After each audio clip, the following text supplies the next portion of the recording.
Gandang umaga po sa inyong lahat. Matindi po itong talakayan natin ngayon kasi po unahin muna natin itong si Senator Raffy Tulfo. Nagpa-drug test na itong si Senator Raffy at ang kanyang mga staff rin hindi po nakalusot. Pina-drug test po lahat. Okay? Yan po ang panawagan ng ilan ng mga taong bayan na ipa-drug test na itong mga government officials, especially nung may naamoy sila dyan sa Senado na Mary Jane, may gumagamit ng Mary Jane. Ayan pinangunahan na ni Senator Raffy Tulfo ang nagpa-drug test. Now, ngayon, ang ating presidente na si Bongbong Marcos, hoy, BBM, ano na? Di ka magpa-drug test? Pa-drug test na! Ayan mga kapwa senador nga nagpa-drug test, ikaw pa kayang presidente ka? Di ba?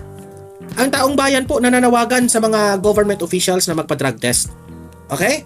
Mamaya i-explain ko yan bakit relevant yan at importante yung magpa-drug test. Okay? Pangalawa natin pag-usapan, ito si Jinggoy Estrada. Grabe, nagbanta na dito sa mga contractors. Kung hindi kayo sisipot, malalagot kayong mga contractors kayo. Yan ang sabi ni Senator Jinggoy Kasi kahapon sa kanilang hearing, maraming mga contractors na hindi sumipot doon sa Senado. Okay? Pag-usapan natin yan mamaya. At heto, panoorin natin itong si Senator Marcoleta, ang itong idol natin, na hindi po nasayang ang ating boto dito kay Senator Marcoleta. Nanlumo ang sekretary ng itong head ng DPWH sa mga tanong ni Marcoleta. Marami pala kayong mandato dyan na pwede nyong i-inspeksyon itong mga flood control projects na palpak pero wala kayong ginawa. Ito ibubulgar ni Marcoleta dito sa video na ito ni Senator Marcoleta ang mga palpak na trabaho nitong ating mga government officials. Okay? So, yun po ang ating topic na ngayon. So, mainit ito. Pero bago ang live me po muna na i-like at saka i-share itong video na ito para kakalat ito sa taong bayan. Okay? Mahalaga like and share. Okay, ready? Sabay-sabay mo tayong mag-like and share. 1, 2, 3, go! Ayan, naka-like and share na ba? And sa mga bago pa lang dito sa aking channel sa Donmar TV, mag-subscribe na po kayo kung first time nyo itong napanood, no? Para lagi kayong updated sa ating mga balita. At nahin muna natin itong kay Senator Raffy Tulfo. Okay, Senator Raffy, pasok! Play na video. Play. Nagpa-drug test na rin si Senator Raffy Tulfo at kanyang staff sa gitna ng issue ng paggamit umano ng marijuana sa Senado. Wala raw puwang sa kanyang staff ang sino mang magpopositibo kaya sisiguraduhin niya na sibak kaagad kung mayroon man. Gate pa ni Tulfo, dapat nga raw kahit kumakandidato pa lang, magpa-drug test na. Matatanda ang nagpa-test na rin si Senator Mig Zubiri pati ang kanyang staff kahapon. Samantala, handa naman daw ang pamunuan ng Senado na magpatupad ng mandatory random drug testing. Kasunod ito ng sulat ni Senate Minority Leader Tito Soto kay Senate President Cheese Escudero. Nag-ugat ang lahat ng ito sa bali-balitang may nahuli raw na nagmariwana sa banyo dyan sa loob ng Senado. Sipa. No ifs, no buts, no exception. Kahit na sino pa yung pag nag-positive, tanggal. Bakit pa suspend sa rehab? Tanggalin na lang. Correct. O ngayon, pag nagpa-rehab siya on her or his own, and then magaling na siya, di pwede kong tanggapin ulit. Walang suspension, tanggal agad. Mga kapatid, so yun po ang kay Senator Raffy Tulfo. Kasi po, may natuklasan ang mga taga-Senado na may gumagamit ng Mary Jane dyan sa Senado. So, to be sure, sinigurado na ni Senator Raffy Tulfo na malinis ang kanyang opisina. Kasi kada senador dyan, meron namang kanya-kanyang mga secretaries at mga staff rin yan, di ba? Para sigurado na hindi yun mga tauhan ni Senator Raffy Tulfo, inunahan niya na. Nagpa-drug test na siya at ang kanyang mga staff doon. Okay? Sabi ni Senator Raffy Tulfo, kapag may natutuklasan siyang positive sa kanyang mga tauhan dyan sa Senado, tatanggalin niya kaagad. Okay? That's a good move ni Senator Raffy Tulfo. Ipinakita lang niya na he is serious about this drug problem natin. Diba? Nakakahiya po. Senado yan. Yang Senado na yan, Senate of the Philippines, binabayaran kayo ng taong bayan, mga senador dyan, mga lahat na nagtatrabaho dyan sa Senado, to the small employee, to the Senate President, kayong lahat dyan, binabayaran kayo ng tax ng taong bayan. Nakakahiya naman siguro na merong nagtatrabaho dyan na gumagamit para ng Mary Jane. Diba? So, tama itong sinabi, pinatunayan ni Senator Raffy Tulfo na siya po ay, anong tawag dyan? Maaasahan siya ng taong bayan na matino ang kanyang utak. Ang tanong, ang ating presidente nagpa-drug test ba nung nananawagan ang taong bayan na magpa-drug test siya? O bakit ba? Sasabihin nyo doon, bakit naman magpa-drug test si BBM? Presidente siya. Alam nyo mga kaibigan, importante po na magpa-drug test ang isang government officials. We have the right to demand because hinalal natin sila. At tayo ang nagpapasweldo sa kanila, tax natin. Now, kung meron tayong example, kung meron tayong government official na gumagamit pala ng polvoron o Mary Jane, makakaasa pa kaya tayo na ang kanyang utak ay matino? Because it will involve magdedepekto na po ang utak sa kanyang mga decision making, at yan po ay nakakatakot kapag meron tayong leader na ganyan. So, Bongbong Marcos cannot blame kung ang panawagan ng taong bayan ay magpa-drug test siya. Kasi na-issue siya, di ba? Para mapatunayan niya na malinis siya at mapagkakatiwalaan siya ng taong bayan, tularan mo si Senator Raffy Tulfo.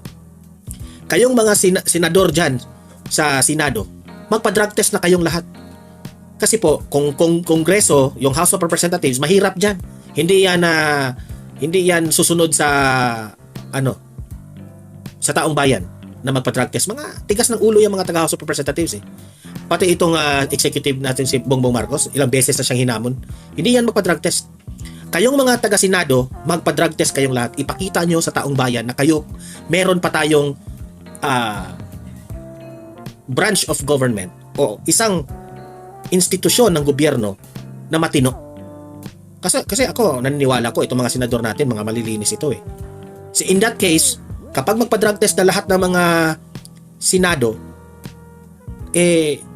mahihiya naman itong si Bongbong Marcos kung hindi siya magpa-drug test, di ba? Kapag magpa-drug test na si Bongbong Marcos, susunod na itong House of Representatives, si Tambaluslos. Okay, so kayo, be a good role model kayo dyan, mga senador. Magpa-drug test kayo, gayahin nyo si Senator Raffy Tulfo. Heto, punta na tayo dito sa next video natin. Panoorin natin po itong interview ni Senator Jinggoy na nagbanta dito sa mga contractors kung hindi sila sisipot. Heto, panoorin natin. Pasok, Jinggoy. Blue Ribbon Committee's first hearing into the issue. But the search for the truth hits a wall as the general manager of the contractor involved, along with several others, snubbed the investigation. Let's get on point with Senate Pro Tempore Jinggoy Estrada, who joins us via Zoom. Senator, good to have you. Thank you so much for your time. Good evening, Pinky, and good evening to all televiewers. Good evening. Sir, first of all, how would you assess today's hearing?